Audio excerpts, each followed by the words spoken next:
Bismillahirrahmanirrahim. Assalamualaikum warahmatullahi wabarakatuh.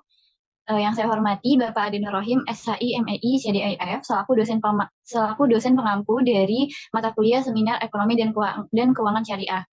Perkenalkan, saya Putri Rahmadeni dengan NIM 21101116043 yang pada kesempatan kali ini akan mempresentasikan seminar proposal saya dengan judul Efektivitas Strategi Penghimpunan Dana JIS melalui e-wallet dana di dompet duafa. Boleh di next.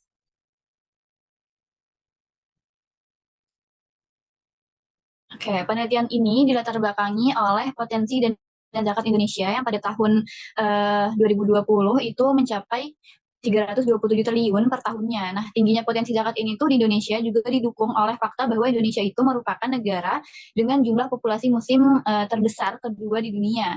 Namun, realisasi dari penghimpunan dana zakat ini tuh ternyata nggak sesuai dengan potensinya gitu. Seperti yang bisa dilihat pada grafik di sebelah kanan, itu terlihat bahwa pada tahun 2022 itu target penghimpunan zakat itu tuh sebesar 26 juta. Namun pada realisasinya yang terhimpun itu tuh cuma 22,47 juta. Dan itu pun juga bukan cuma dana zakat, pure dana zakat, tapi juga udah ditambah dengan dana infak, sedekah, dan juga dana kebajikan lainnya. Nah, sesuai dengan fenomena sekarang ini di mana kita ketahui ya bahwa era digital itu terus selalu berkembang gitu. Dan juga terdapat fakta bahwa perilaku muzaki itu tuh terus bergeser dari yang sebelumnya mereka tuh hanya bertransaksi melalui fisik. Nah, sekarang itu udah beralih ke transaksi digital gitu, termasuk dalam menunaikan zakat, infak, sedekah, dan juga dana kebajikan lainnya. Dan saat ini hampir semua OPZ itu tuh terus melakukan inovasi dalam strategi digital fundraising-nya, terutama juga khususnya untuk mengoptimalkan penghimpunan ZIS yang salah satunya dengan menggandeng platform e-wallet. Nah, karena dengan penggunaan e-wallet ini dalam penghimpunan zakat, infak, maupun juga sedekah itu tuh bisa mempermudah donatur dalam menyalurkan dananya. Next.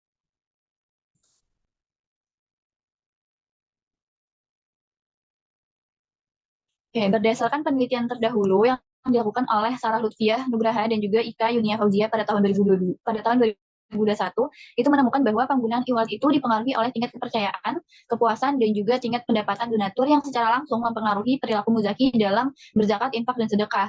Dan juga ada penelitian yang dilakukan oleh Endang Setiawati pada tahun 2020, itu menyatakan bahwa strategi menggandeng e-commerce dan juga menggunakan fitur push notif untuk mengingatkan muzaki agar berzakat itu memberikan dampak yang sangat signifikan terhadap peningkatan persentase penghimpunan dana zakat di dompet duafa. Lalu terakhir ada juga penelitian yang dilakukan oleh Bagus Ulum pada tahun 2023 itu menunjukkan bahwa Basnas Bazis Provinsi DKI Jakarta itu menggunakan teknologi digital seperti platform simbol kebaikan, websitenya Basnas sendiri, dan juga sosial media dalam penghimpunan JIS-nya. Tapi penerapan platform tersebut itu tuh ternyata nggak efektif dengan rasio efektivitas itu cuma sebesar 0,053% dari tahun 2019 sampai tahun 2023. Next. Nah, berdasarkan latar belakang tersebut tadi nih, saya tertarik untuk mengangkat judul penelitian ini yang berfokus pada pengukuran efektivitas dari strategi dalam melakukan penghimpunan JIS melalui e-wallet pada dompet duafa. Terdapat beberapa perbedaan antara penelitian saya dengan penelitian-penelitian sebelumnya, yaitu pada subjeknya, waktu, teori, lokasi, dan juga lokasi serta fokus penelitian. Nah, subjek penelitian saya ini itu adalah dompet duafa, di mana teori yang penulis gunakan itu berfokus pada efektivitas dan juga strategi serta fokus penelitian ini itu adalah terkait dengan efektivitas strategi penghimpunan JIS melalui e-wallet. Di mana pada penelitian sebelumnya itu tuh belum ada yang membahas secara khusus nih mengenai strategi las tertentu dalam hal ini dompet duafa dalam melakukan penghimpunan JIS melalui salah satu platform e-wallet yang di mana yang pada penelitian saya ini tuh berfokus kepada platform e-wallet Dana serta mengukur efektivitas dari strategi tersebut. Nah, maka dari itu tujuan dari penelitian ini adalah untuk mengidentifikasi strategi dalam memaksimalkan penghimpunan dana JIS melalui e-wallet Dana serta mengukur tingkat efektivitas dari strategi tersebut khususnya pada LAZ dompet duafa. Next. Oke, berdasarkan latar belakang tadi, rumusan masalah yang saya angkat dalam penelitian ini itu yang pertama adalah bagaimana strategi penghimpunan dana JIS melalui e-wallet, khususnya dana pada dompet duafa untuk memaksimalkan potensi zakat di dompet duafa. Yang kedua adalah peran e-wallet, terutama dalam konteks aplikasi dana ini dalam strategi penghimpunan dana JIS. Lalu yang ketiga itu adalah apa aja sih pengaruh dari keberhasilan atau kegagalan penghimpunan JIS melalui dana di dompet duafa. Yang keempat adalah bagaimana efektivitas penghimpunan dana JIS melalui e-wallet. Lalu yang kelima adalah bagaimana komparasi hasil penghimpunan antara dana zakat, dana infak, dan juga dana sedekah melalui e-wallet. Next. Berdasarkan rumus masalah yang tadi sudah disebutkan, berikut adalah tujuan penelitian ini, yaitu yang pertama adalah untuk menganalisis strategi yang dilakukan dompet duafa dalam melakukan penghimpunan JIS melalui e-wallet dana. Yang kedua adalah untuk menganalisis peran e-wallet dana dalam penghimpunan dana JIS di dompet duafa. Yang ketiga adalah menganalisis faktor-faktor apa saja yang mempengaruhi keberhasilan dan juga kegagalan penghimpunan JIS melalui dana. Lalu yang keempat adalah untuk menganalisis efektivitas penggunaan dana sebagai media penghimpunan JIS dibandingkan dengan penggunaan platform yang lainnya. Lalu yang kelima adalah untuk menganalisis perbandingan hasil penghimpunan antara dana zakat, dana infak, dan juga dana sedekah melalui e-wallet dana. Next. Oke, selanjutnya adalah manfaat penelitian yang diharapkan dalam penelitian ini tuh dapat bermanfaat yang pertama pada aspek teoritis, yaitu dapat menyumbangkan pemahaman baru tentang strategi penghimpunan dana JIS melalui e-wallet. Yang kedua adalah untuk menjadi referensi bagi peneliti selanjutnya. Lalu yang kedua adalah dalam aspek praktisi, yaitu yang pertama adalah sebagai panduan praktis bagi dompet duafa dan juga PZ lainnya dalam merancang strategi penghimpunan dana JIS, serta juga memberikan rekomendasi kepada pihak-pihak terkait. Dalam hal ini tuh bisa pemerintah dan juga penyedia platform e-wallet tersebut. Next. Oke, yang selanjutnya adalah beberapa penelitian terdahulu yang saya ambil di sini, di mana penelitian terdahulu itu dominan menyatakan bahwa penggunaan teknologi digital itu tuh mempengaruhi penghimpunan dana JIS, seperti pada penelitian yang dilakukan oleh yang pertama ini yang dilakukan oleh Rahmat Baga LM dan Purnaningsih N pada tahun 2020. Penelitian ini tuh dengan judul Penghimpunan Dana Zakat Infak Sedekah Berdasarkan Intensi Perilaku Muslim GNY dalam Penggunaan Teknologi Digital Payment, di mana hasilnya adalah metode pembayaran digital itu yang umum digunakan adalah transfer melalui mobile banking dan juga e-wallet. Yang keduanya itu tuh sama-sama mempengaruhi secara signifikan terhadap intensi perilaku Muslim generasi Y dalam menggunakan teknologi digital untuk pembayaran JIS. Lalu ada penelitian yang dilakukan oleh Adi Nur Rahim pada tahun 2019, yaitu dengan judul optimalisasi penghimpunan dana zakat melalui digital fundraising, dengan hasil bahwa program penghimpunan dan pengelolaan zakat itu dapat dilaksanakan secara lebih efisien dengan memanfaatkan kanal-kanal digital. Lalu ada juga penelitian yang dilakukan oleh Nugraha dan Fauzia pada tahun 2021 dengan judul peran e-wallet dalam penghimpunan dana zakat, infak, dan sedekah, studi kasus pada OVO, GoPay, Dana, dan Link Aja, di mana hasil dari penelitian ini tuh penggunaan e-wallet ini dipengaruhi oleh tingkat kepercayaan, kepuasan, dan tingkat pendapatan donatur yang secara langsung mempengaruhi perilaku muzaki. Lalu ada juga yang terakhir, penelitian yang dilakukan oleh Mulyana dan Syahbudi pada tahun 2022 dengan judul Analisis Penghimpunan Dana JIS Berbasis Digital, Studi Kasus pada Lasnas Nurul Hayat Cabang Medan, yang memberikan hasil bahwa inovasi penggunaan teknologi digital itu dalam penghimpunan JIS membuat LAZ Nurul Hayat itu berhasil meningkatkan minat masyarakat terhadap pemberian melalui Las Nurul Hayat ini.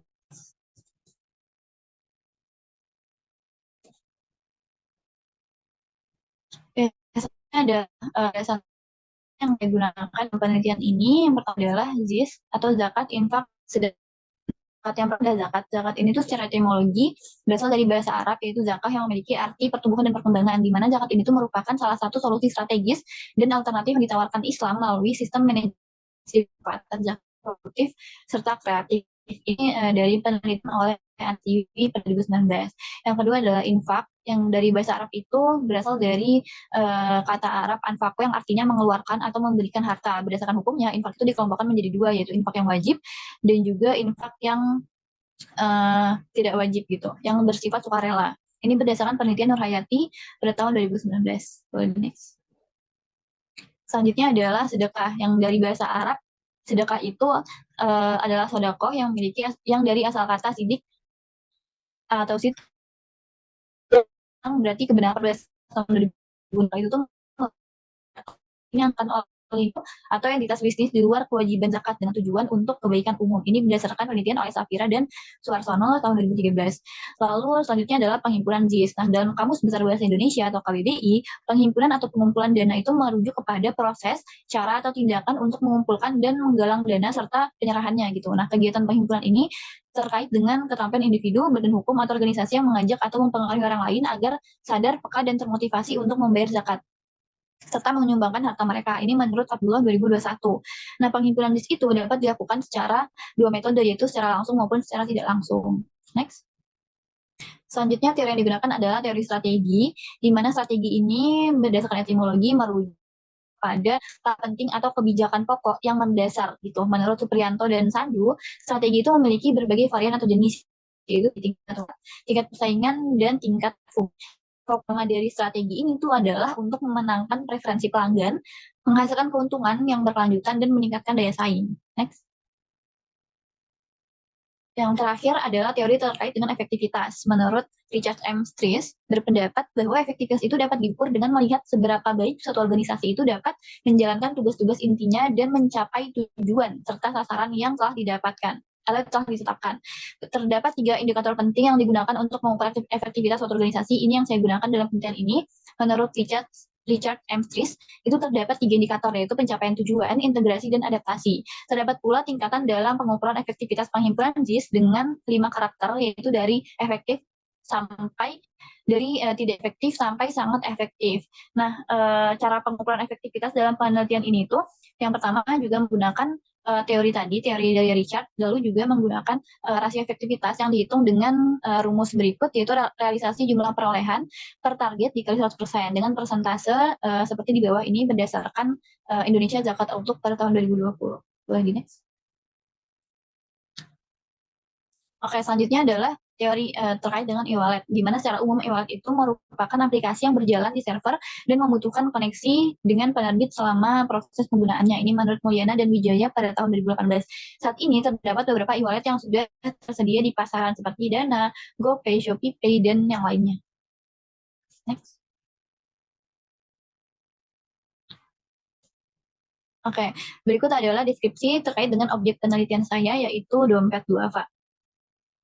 Nah, dompet duafa itu merupakan salah satu OPJ terbesar di Indonesia, di mana dompet duafa ini itu merupakan salah satu lembaga filantropi di Indonesia yang sudah berdiri selama 30 tahun, yaitu sejak tahun 93 sampai tahun 2000 sampai sekarang ini. Dan dompet duafa ini tuh telah resmi menjadi lembaga amil zakat nasional atau Lasnas pada tahun 2016 berdasarkan SK Menteri Agama Republik Indonesia nomor 239 tahun 2016. Nah, sejak tahun 93 sampai 2022 itu jumlah penerima manfaat dari program dompet duafa itu tuh adalah sebanyak 31.321.200 orang yang tersebar di 35 provinsi di Indonesia dan di 8 negara lainnya. Nah, pada tahun 2022 total pengimpunan dari dompet duafa itu mencapai 394,3 miliar dan total penyalurannya itu sebesar 377,14 miliar. Saya tertarik juga melakukan penelitian di dompet duafa itu karena keandalan dompet duafa sendiri yang dimana dalam penghimpunannya itu tuh dibuktikan dengan prestasi dompet duafa yang dimana dia ini meraih 11 kategori penghargaan dalam Indonesia Fundraising Award pada tahun 2023 yang diselenggarakan oleh Institut Fundraising Indonesia pada 13 Desember lalu. Next. Yang adalah penelitian ini menggunakan metode kualitatif yang dimana mengumpulkan dan menganalisis data dalam bentuk kata-kata, baik itu tulisan maupun tulisan serta perilaku manusia. Nah, lokasi penelitian ini yaitu adalah di LAZ Dompet Duafa yang berlokasi di Philanthropy Building di Jakarta Selatan. Nah, lalu untuk objek dari penelitian ini adalah efektivitas strategi penghimpunan JIS melalui e-wallet Dana di dompet duafa. Lalu subjek dari penelitian ini adalah totalnya 4 orang yang berasal dari officer, terutama officer terkait dengan divisi yang terkait dengan penghimpunan di dompet duafa. Lalu sumber data dalam penelitian ini itu dari primer dan sekunder, di mana untuk pengumpulan datanya itu menggunakan wawancara, observasi, dan juga dokumentasi. Lalu teknik validitas data dalam penelitian ini itu menggunakan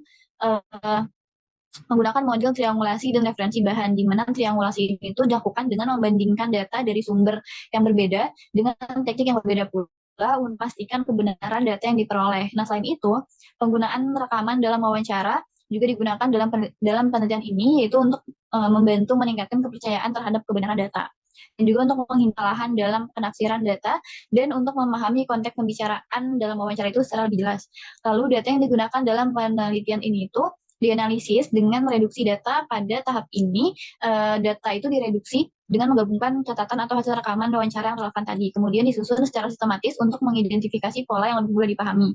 Lalu yang kedua, setelah data tadi direduksi, lalu data ini disaji, yaitu penyajian data. Nah, di mana data yang telah disusun tadi itu dipahami, dianalisis, dan disesuaikan dengan indikator yang telah ditetapkan. Lalu yang terakhir itu adalah verifikasi data tahap akhir, di mana pada verifikasi data ini tuh pernyataan dari subjeknya tadi, pernyataan dari partisipan atau dari informan tadi itu dibandingkan nih antara informan satu dengan informan lainnya untuk memastikan keakuratan dan validitas yang telah dikumpulkan.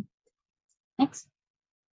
Mungkin sekian dari presentasi saya terkait dengan bab 1 sampai bab 3 pada matkul seminar ekonomi lingkungan syariah ini. Kurang lebihnya mohon maaf. Assalamualaikum warahmatullahi wabarakatuh.